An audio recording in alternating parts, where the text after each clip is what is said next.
What's up, fellow bike nerds? Welcome back to the Weekly Rewind, where we catch you up on all the hottest cycling news from the previous week. Today, we're taking a look at some crazy new wheels, a new name in the helmet market, and much more. But by far the most exciting news is that the Orbea prototype downhill bike we reported on last week isn't a prototype anymore.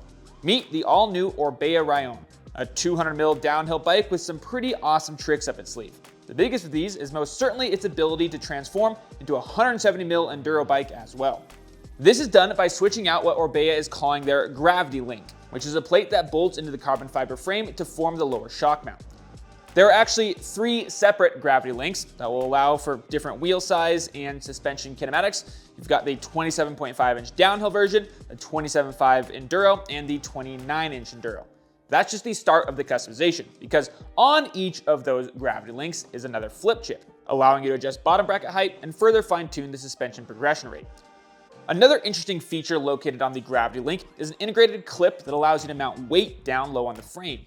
This is something we've seen high-level downhill racers do for years, but I believe it's a first for a production bike. That same port can also add a proprietary multi-tool as well. Now, on top of all of that customization, buyers will also get the chance to choose their chainstay length, either 442 or 450mm. Both lengths fit either size wheel and must be chosen when ordering the bike.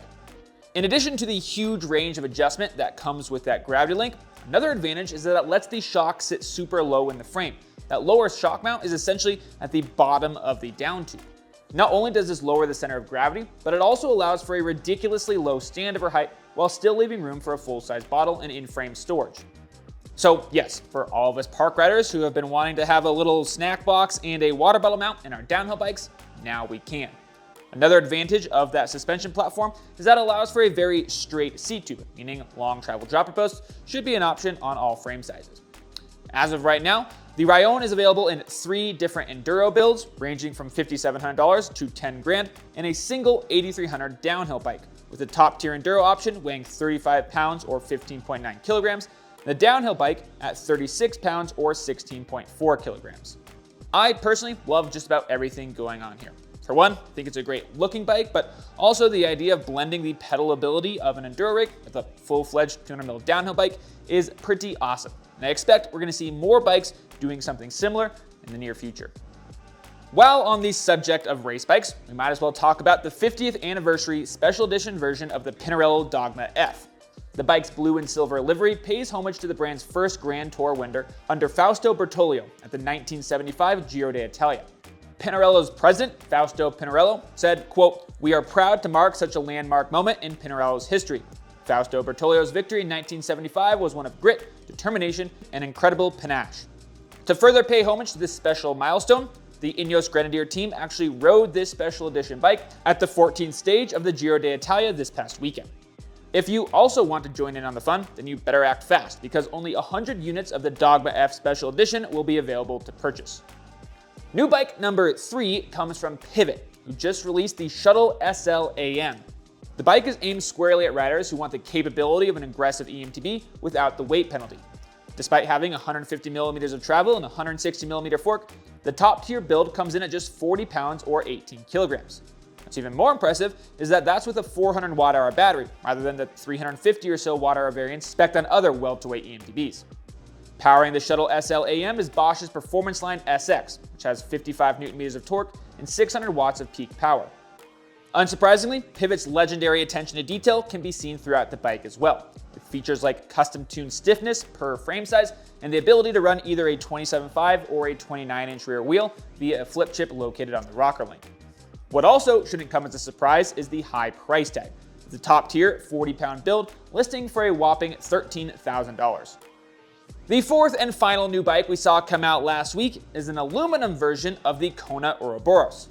I've been a big fan of the Ouroboros since its launch last spring, and from the get-go, I thought that an aluminum version would be perfect for adventure riders or just those trying to save a penny. And thankfully, my prayers have been answered.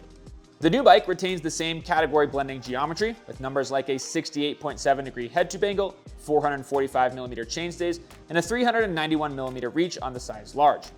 What did change, however, is the price.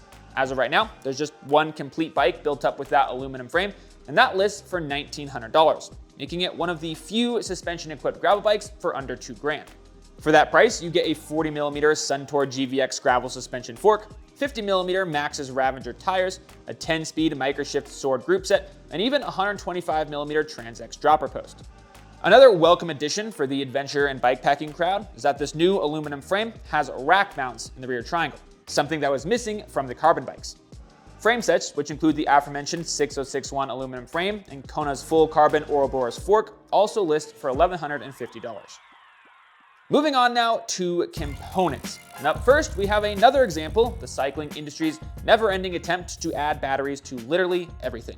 The most recent offenders are Zip, who just updated their flagship Era Road wheels to include an integrated tire pressure sensor.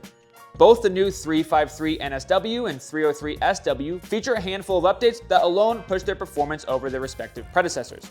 But for now, we're just going to stick with that sensor. Unlike SRAM's previous generation Tire Whiz sensor that was integrated into the valve, this time around it's built directly into the rim. The pressure readings are then sent via Bluetooth to any Axis-compatible device.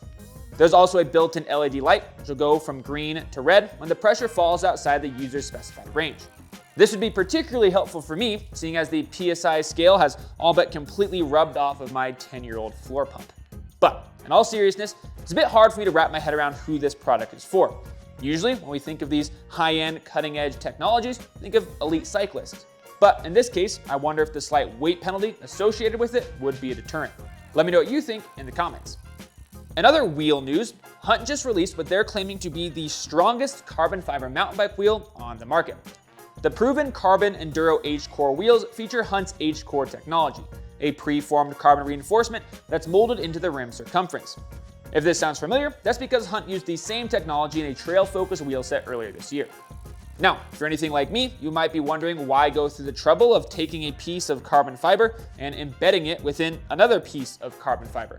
But Hunt says that this significantly strengthens the part of the rim between the sidewall and the rim bed, where impact-related damage frequently occurs. They also have evidence to back that up, with the rear H-Core rim standing up to more force than any of Hunt's competitors. It's worth noting that that test was conducted by Hunt themselves, so take those results with a few grains of salt, but interesting nonetheless. Both rims, there's a front and rear specific variety, are laced to Hunt's own in-house hubs, which have also been redesigned for increased strength and durability.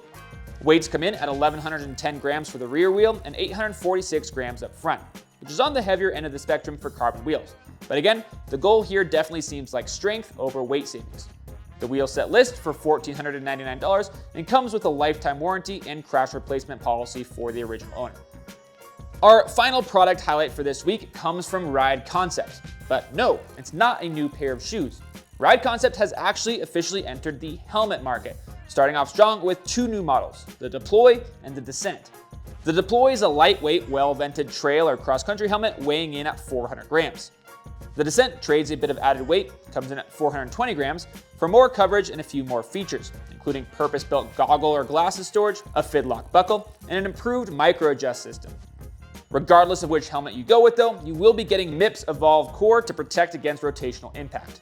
Both helmets are now available in 3 colors and 3 sizes each, with the Deploy listing for $140 and the Descent for $190.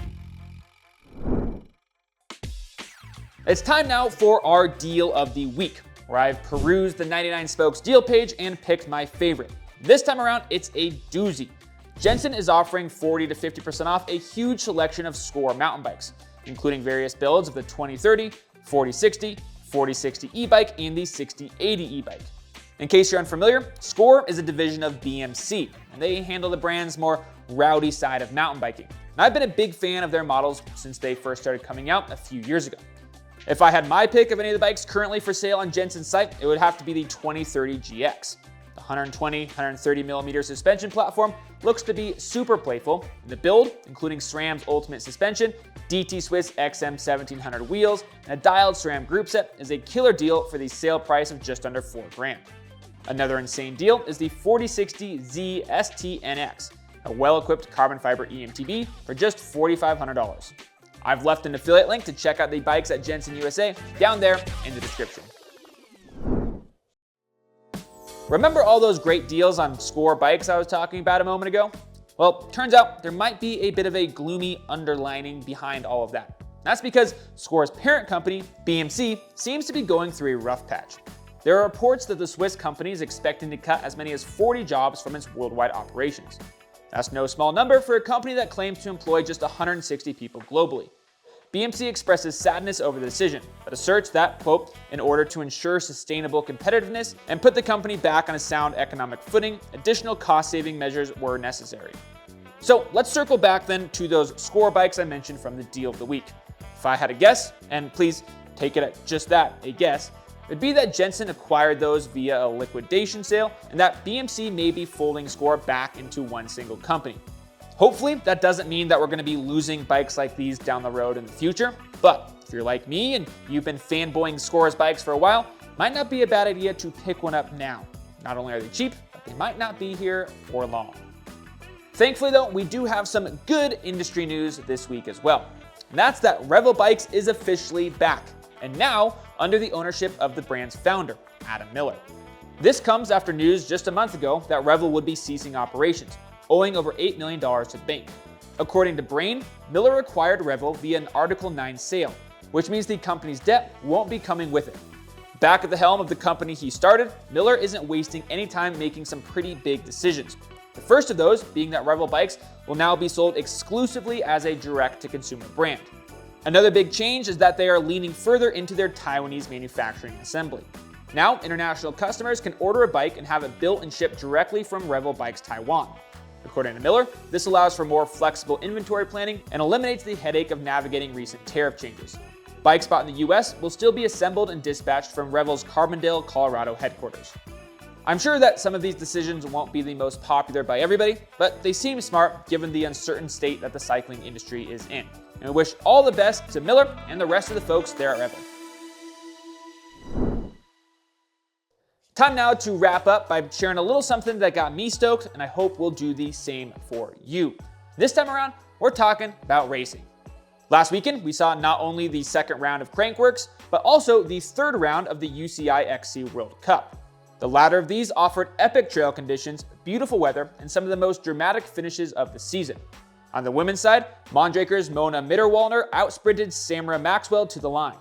On the men's side, it was Specialized Christopher Belvins with the win, while fan favorite, or at least cycling media favorite, Matteo van der Poel dropped out early after a series of rough falls.